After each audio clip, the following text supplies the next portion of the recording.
grilled, brined, boneless, thick-cut pork loin chops. That's what I'm making today.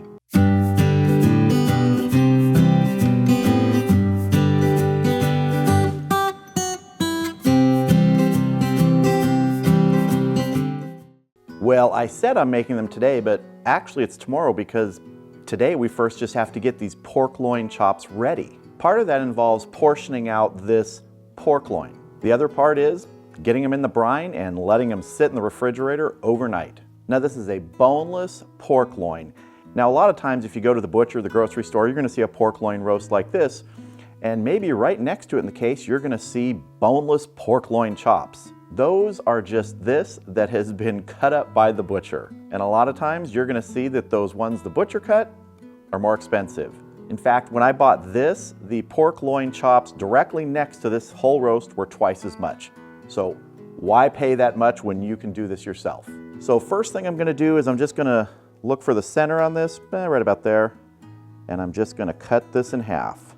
There we go, 2 pork chops. No, we're gonna make them a little thinner than that. So now we're gonna take this right here, and I'm looking, do I wanna divide this into 4 or into 3? I think I'm gonna divide this into 4. So I'm gonna find the halfway point on this, and then I'm gonna find the halfway point on what I just cut.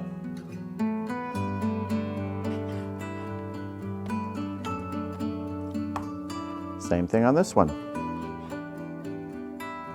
Same thing here, find the halfway point. There we go, thick cut, boneless pork loin chops. Now let's get these into the brine. So in my container here, I have about 2 quarts of water. To this, I'm gonna add a 1/4 cup of brown sugar, a 1/4 cup of kosher salt, a tablespoon of granulated garlic, and the juice of an orange with the orange thrown in.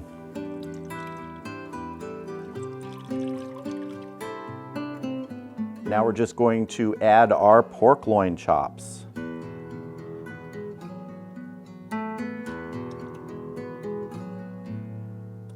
If you want to, you can mix the liquid up first, but as you can see, it's getting distributed, all those things we put in for the brine. That salt's gonna dissolve in this water. And you just wanna make sure there's enough liquid in there to cover the pork chops. I don't need to add any more. All right, I'm gonna go ahead and get this in the refrigerator, and I'll see you tomorrow out at the Weber Kettle. All right, our boneless pork loin chops have brined overnight. I've removed 2 of them here that I'm gonna be using today. The others I'm setting aside for later. But right now what I wanna do is I just wanna pat some of the extra moisture off of these. They're still gonna retain a lot of moisture here, but I just wanna get the excess off the outside. That's why I have these resting on this rack so that they can continue to drain. For seasoning, I'm gonna hit these with some of my homemade Cajun Dust. I'll put the ingredient list down below if you wanna make some of this yourself.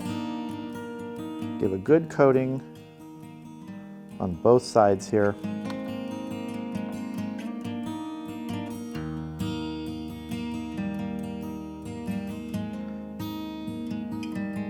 Get a little bit of spice to these, a little bit of heat.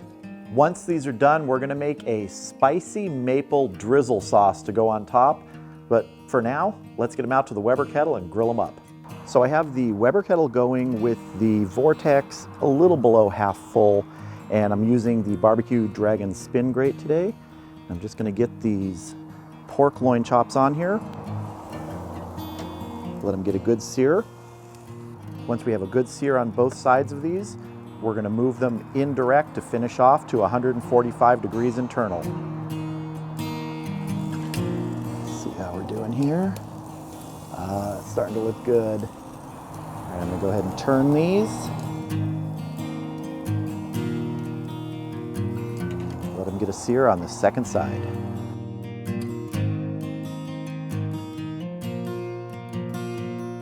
Let's give these a look here and see how we're doing on this side. Nice. I'm gonna flip it over once to get a little more color on this top side. Let's check our color again here. That's looking good. All right, we're gonna move these indirect now. And with the spin grate, that's as easy as spinning the grate. So I wanna get a baseline temperature here. So I'm using my thermopen. Got an internal temperature of about 92 degrees, so we've got about 50 degrees to go. So I'm gonna go ahead, put the lid on here. I'm gonna check this in about 10 minutes. Now, I'm not worrying at all about the kettle temperature. The vents are fully open. It's gonna be hot. I'm just finishing this up indirect. And in the last, I don't know, few videos, you might have seen me using a ThermaPen. I've used other instant read thermometers before. The people at ThermoWorks sent me this ThermaPen and a ThermoWorks Smoke to use and try out, and I gotta say, I really like them. One of the reasons may sound a little odd. I mean, it takes temperature like a lot of other thermometers, but there's something about the feel of it. It is solid. It's not light. I mean, it has nice features where, you know, the temperature, if you see this right here, if you turn this, the temperature rotates. So depending on how you're holding the thing, you can always see that. Turns off automatically when you close the thing like many others, but there's just something about this. It feels solid. I like that in a device that I'm using. It's not inexpensive, but I gotta tell you, it feels like it's gonna last. So anyway, I've been using this, I'm gonna keep using this. The accuracy is dead on, I've tested it, and in future videos, I'll let you know how it keeps working. So we've got a few minutes to wait to check these pork loin chops. We'll see how we're doing. All right, it's been about 10 minutes. Let's see how we're doing. Sure are looking good. I'm gonna check the smaller one first. It's a little thinner. I don't want to overcook it. If you can see that, that one is showing about 136. So that's getting close. Now the little bit thicker one is showing 128. So I'm gonna let them go for about 5 more minutes, and I think this smaller one is gonna be done at that point, but we'll check it. All right, it's been about 5 minutes. Let's give that smaller chop a check.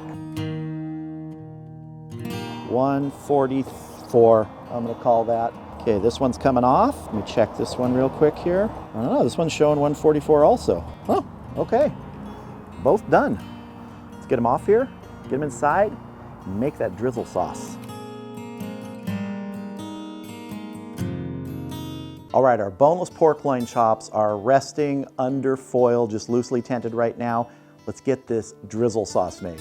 First thing I'm gonna put in here is about a tablespoon of some marinated red peppers. Next, I'm gonna add about 2 teaspoons of Trader Joe's Ghost Pepper Maple Syrup. I'm also gonna add a couple teaspoons of Frank's Red Hot Wing Sauce. I know, maybe it sounds strange, but it's good, trust me. We do have Cajun seasoning on those chops, remember that. Finally, I'm gonna add about 2 teaspoons of Kinder's Roasted Garlic Steak Sauce. You can use any sort of sauce you want, a barbecue sauce. I just happen to like the flavor of this sauce with that roasted garlic in there. I'm gonna mix this up. There we go. Let's get one of our chops over here. I'm gonna get some of our drizzle sauce on the top here. Now let's cut into this. All right, what do you say we just go kind of straight down the middle here? Smells like butter. Oh, there we go. Just like that. Oh man, that looks good.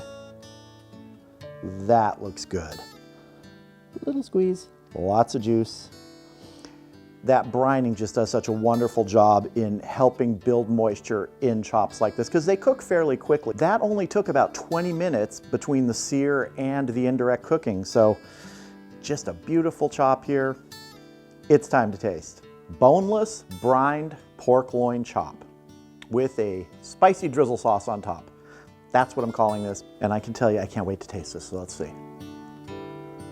Okay, that was a piece with that drizzle sauce on there, and that is awesome. Now, I know a lot of people, when they see you cook a piece of meat and they see you put sauce on it, they go, why'd you put sauce on it? Don't you want to taste the meat?